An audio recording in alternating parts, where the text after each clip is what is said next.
Everybody, we have a request to do a retrosynthetic analysis involving an acetoacetic ester synthesis. I have a target that we came up with right here. The thing you need to identify is that this is an acetic acid, an acetone derivative, because it's an acetoacetic ester target. Now, there's two versions of acetone in here. One right here with two new groups on the alpha position. That's the one you need to look at. No matter what retrosynthetic analysis you're going to do, you're going to have two groups that have to be put on the same alpha carbon. That in mind means this isn't your acetone that your target is designed to make. So your synthesis is designed to make. There's only one group over here, and good luck making this whole piece here. It's just not going to happen for you. So here's your acetone with two new R groups in the alpha position. That will require an acetoacetic ester synthesis. Final parts of an acetoacetic ester synthesis will be the rap song. Saponification, acidification, decarboxylation to get this target. Saponification, acidification, decarboxylation is designed to remove the second carbonyl that made the synthesis so easy in the first place. So, right before it was this target, it was this, which will have all the exact same pieces. And an ester on the same alpha position. And the rap song would finish off the forward synthesis. And the steps required are saponification, NaOH-AQ, acidification, HCl, decarboxylation, heat. Now we're going to talk about how we got these two groups on the alpha position of this molecule. I'll pick this group here. I think I lost two carbons here. 1, 2, 3, 4, 5, 6, 7. 1, 2, 3, 4, 5. Make sure it's 7. We didn't lose any carbons. And I will choose to make this bond in my synthesis last. Okay, it's the first one I'm taking off, which means it's the last one I put on. How do you get it on? Well, it's very easy to make an anion from this carbon. And we're going to there. And we got C, C, C, C, carbonyl. We still have CO2ET right here. And the anion that allows us to do the synthesis is right there as well. And it came from the molecule that had a proton there. Okay, computer seems to be behaving a little better today. We had a proton there, which was very easy to take off. I'll draw it.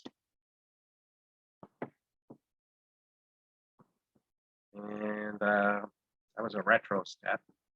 Well, you do have to account for the 7 carbons you added as well. And let's do those in, I don't know, orange.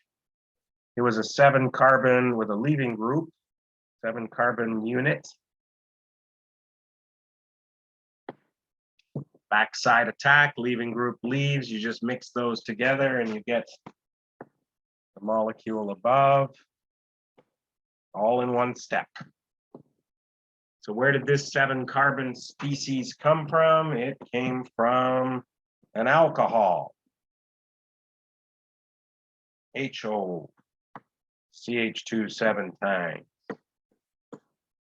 with an extra H on the end. 1, 2, 3, 4, 5, 6, 7. There you go. You're not allowed to start with a 7-carbon alcohol. I'm not going to copy paste the original question. That's an interesting retro arrow. So you have to think backwards to at least a 5-carbon alcohol, and you need to add 2 new carbons. That to me, when you have to add 2 new carbons with an alcohol in the end, is always called for an epoxide. I chose that this time because we already showed the 1-carbon extension in our last video. So BRMG with 5 carbons, 1, 2, 3, 4, 5. And this species came from ethylene. Oh, yellow. Don't know where you came from.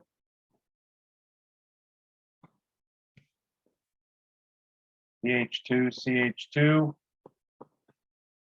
And that came from ethanol, dehydration thereof.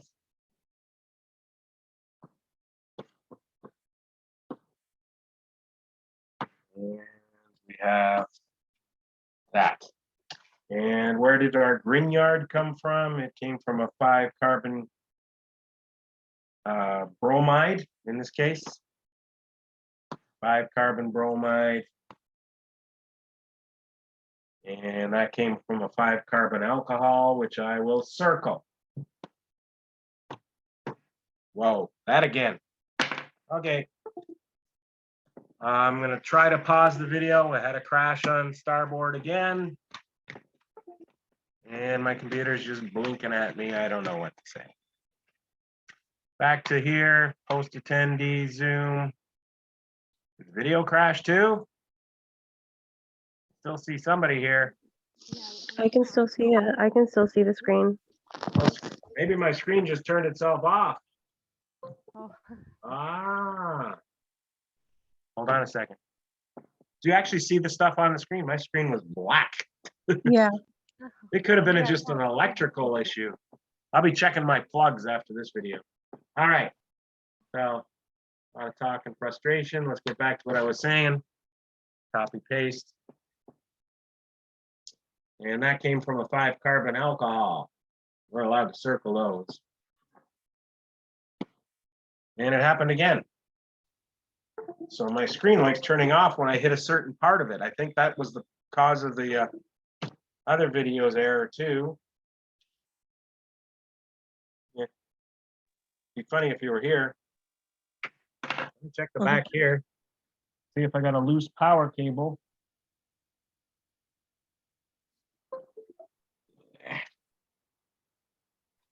Might have been it. Coming back to life, maybe.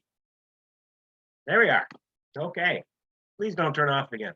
Maybe if I'm nice to my computer. I don't know. And that is a 5-carbon alcohol. You're allowed to circle that. We'll do the forward steps to get from there to here with PBr3. To here with magnesium and diethyl ether solvent.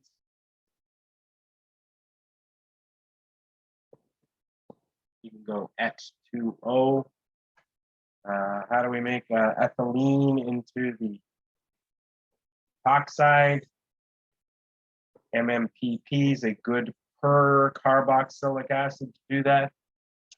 How do you make an alcohol into an alkene? You dehydrate it with sulfuric acid and heat.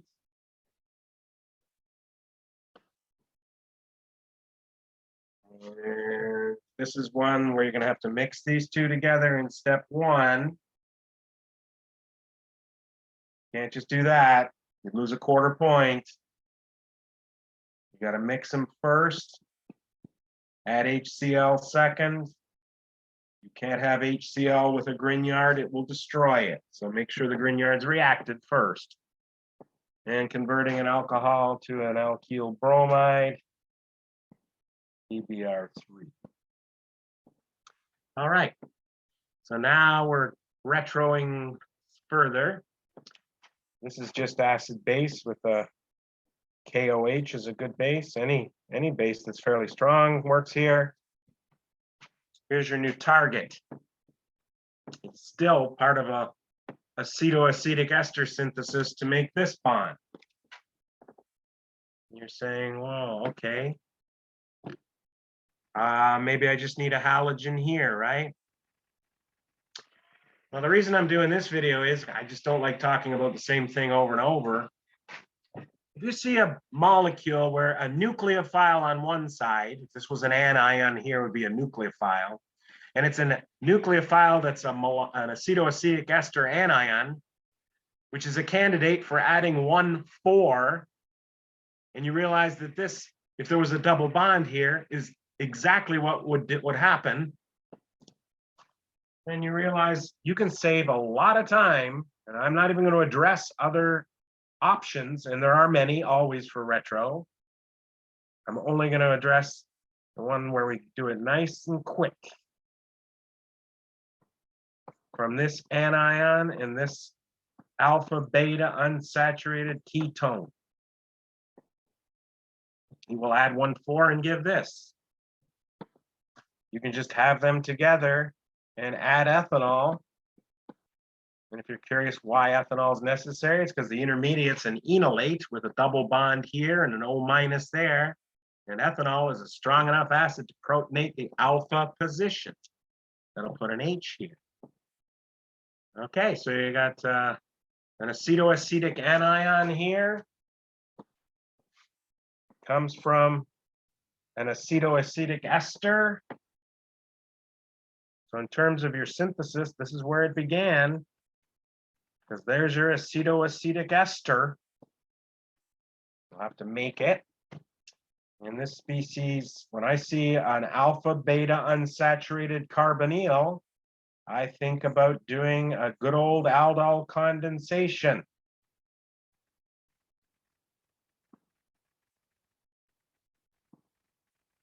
There you go. If that's unclear, that says H2, it's making it less clear. H2COO, formaldehyde.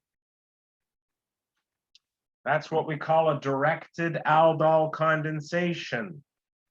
Step 1, LDA. Step 2, add formaldehyde. We will show you how to make formaldehyde shortly. Step 3, protonate it and dehydrate it with heat, aldol condensation. This species here is one step away from methanol.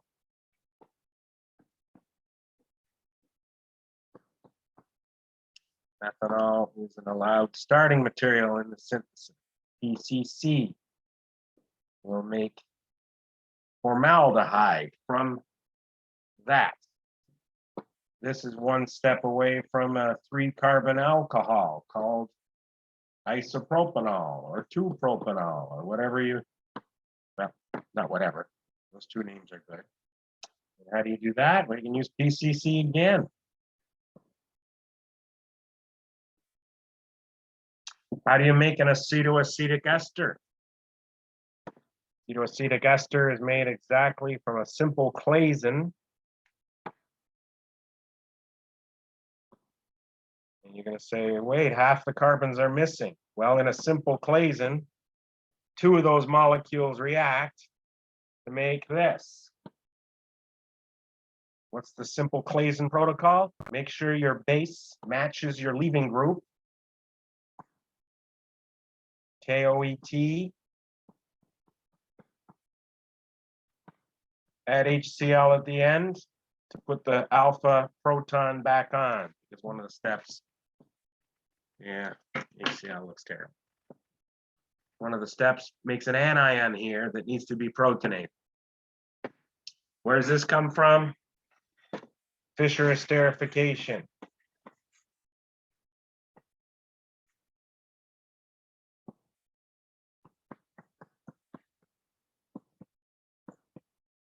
How do you do Fischer esterification? You mix 2 things in the presence of sulfuric acid catalyst, not just any 2 things, a carboxylic acid and an alcohol.